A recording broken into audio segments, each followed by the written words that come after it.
Welcome to Friday Mornings with Carol and Jillian. Welcome. How was your week? What's great. Good. I'm getting ready for the holiday, and you see part of the Christmas tree behind me, and we're kind of talking about opening presents before Christmas and memories as children, and just kind of having a little fun afternoon. And one of the things when we talk about opening packages, I have to tell you a fun story of memories. My brother and his wife came the day before Thanksgiving, and we had lunch and a wonderful talk. So are we going to cheers to 4 Yes, weeks before but- Christmas? 4 weeks before Christmas, and we are toasting you and choosing joy. Cheers. So at any rate, we are having a little fun today, and we were talking about, as a little girl, my mother did not do a very good job of hiding presents, and I had a little baby doll that was my gift of the year, that she had. And I went downstairs, and in the closet, I opened up the box, took her out. I played with her for a month.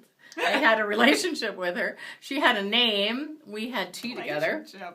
And my one big worry was, my mother's going to know when I open this that I don't act totally surprised.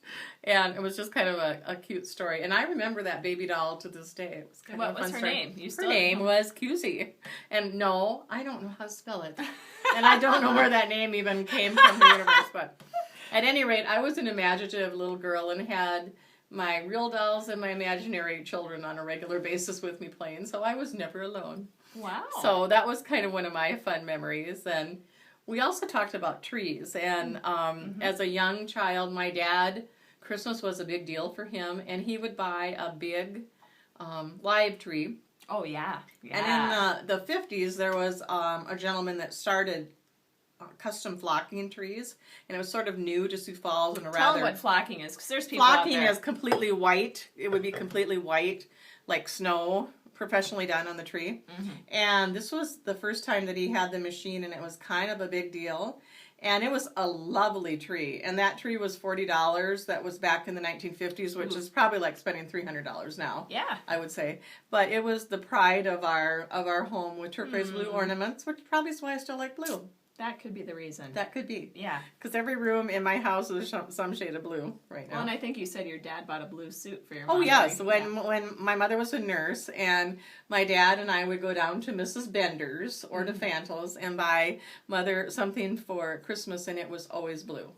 We'll buy your mother a new blue dress. So I'm sure you all have memories, maybe not exactly like ours, but all of us has Christmas memories. And we were talking, you were going to tell us about some of your memories, but we're talking about whatever your life is, to take a moment and make it a little more simple. Yeah. And take a deep breath.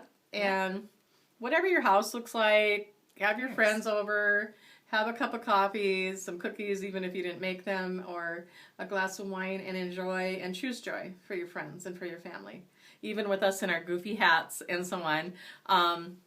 As friends, I will tell you that we choose joy, and we laugh, and also we do cry sometimes. And I think that one of the things that we really have wanted to share last week and this week is holidays can be joyful and can be tearful and hard. Yeah, And absolutely. that if you don't acknowledge that, I think you don't acknowledge the beauty of all the emotions of the season. Yeah. And that the reason really for the season is more than our Christmas trees and our cards and our decorations, but all of that is a celebration leading up to something important. And I think that if you remember that and take it at its base level and enjoy in your life and enjoy childhood memories and enjoy planning new ones in the future too, and new routines. This Thanksgiving, my grandchildren were here, and we went and watched a little Charlie Brown movie afterwards. I love Charlie and Brown, we got so cold coming from the car that they decided to take baths. So they got their Christmas pajamas a few weeks early. So that was kind of fun. And we just started a new tradition. So I think you just got to roll with it. So tell me, as a child, what was your tradition? Well, my tradition always was, it was a big deal in our home to have Christmas. So we had lots of Christmas trees, lots of lights. We went riding around several neighborhoods the month before Christmas, listening to Christmas music in the car as a family, and just absorbing everything about what that time of year meant. Right. my mother, of course, was big on family as well, but my dad was certainly, it was all about my sister and I. You know what I mean? So he wanted always to make that very special for us. And I was telling Carol beforehand that one of my best memories, hence the reason we are wearing these Santa hats. These hats, was we had a dining room. Actually, we had 2 dining rooms and then a kitchen area. Well, once in a while, some Christmases we'd eat in this dining room, and the other one was in the front dining room, where there was just loads of windows in the front of our home, so you could see outdoors. Well, this was a special Christmas, and I'll never forget, because as I was telling you, of course, I'm more probably, what's the word? What's that word when you're a little more dynamic than my sister? I'm just a little bit more embellished. That'll work. Passionate. Passionate. That's what I am. That's a lovely word. Yeah, that's passionate. a lovely word. Yeah. So anyway, my dad knew I'd get a kick out of this, so he told me to look over my right shoulder, and the snow was so prevalent in those days because I was only 8 or 9, and right over the lantern in our front yard, I could see Santa Claus. Cute. Coming full force. And I mean, my facial expression was worth $1 million. It just was. Sure. I'm just like, you know what I mean? Like I just seen an angel. Yeah. So anyway, he ran through our house, went around in our home, I mean, several times. And I was just speechless and breathless. And anybody who knows me, I mean, my eyes are like, and I'm just like, I couldn't even speak. So it was really special. And that same night, I had received my Barbie house, which to this day I still can't understand why I'd play with Barbies. But anyway, so that was now exciting. evolved. Yeah, something happened in between there that I'm going, really. So that's really special. But I do agree with Carol in the fact, especially as we grow older, things become less concerning and less important.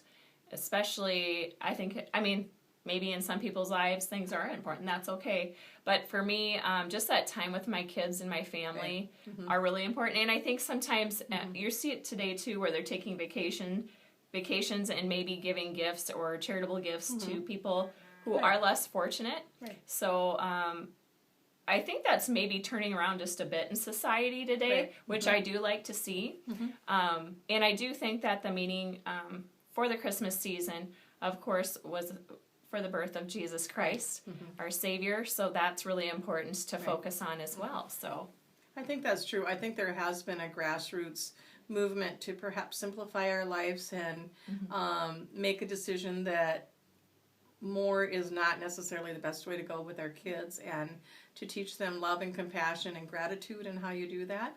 And I think that's just a personal decision. Everybody does their own thing. But I think there's a movement to that family and to be with family, and whatever you have for dinner, however your house is decorated, none of that matters as much as the people that are around the table that share in that relationship with one another. And we will be goofy and funny again, but I think that it's important on this season to acknowledge why we're celebrating, and then also to acknowledge all of the emotions that go with this season, and that we love and honor everybody and what they're feeling. Well, and I think too, and one of my favorite, I don't know, we have gifts, and one of my gifts is giving. I love to give. In fact, some people are like, you're over giving here, and I'm like, no, this is what I love to do. It's just my nature. So I think the best part of this season is doing things anonymously for other people, because you know what, again, and I've said this before, it's not about me. You know what's so awesome? I'm going to share just something just briefly, but there's so many of us, especially in our part of the world, who have more than abundance. You know what I mean? So the fun part for me, actually, in doing well in my trade is the fact that not that so much that I have to grow materially, you know what I mean, as far as, down the road, but that I have the source or the resources to disperse that in a way that helps others. That's super important to me. So anyway, I think that's and that's so wonderful, because that's a giving from the heart, and it is. You can be an angel unaware, and it's not about you saying where you gave, it's about the simple, pure act of giving. So I think that's wonderful. So we are toasting you on this day and hope on Black Friday. Oh, I have to tell you one cute thing. My grandson Tyler said, "Oh, it's Black Friday tomorrow. Everybody wears black." No So kidding. that's our note to you, that have a wonderful Black Friday, whatever that means to you.